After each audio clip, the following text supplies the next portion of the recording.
Hi friends, நாங்கள் இன்றைக்கி கோயில் போயிருந்தோம்.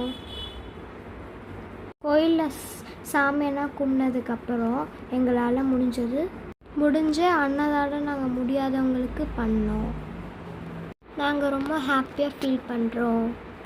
தானத்தில் சிறந்த தானம் அன்னதானம் ஆகும். என் பர்த்டேக்கு கலெக்ஷன் வந்துச்சு, அதை வச்சு நான் அன்னதானம் பண்ணேன். உங்களுக்கு இந்த வீடியோ பிடிச்சிருந்தா மறக்காமல் லைக் பண்ணுங்கள், சப்ஸ்கிரைப் பண்ணுங்கள். பாய்.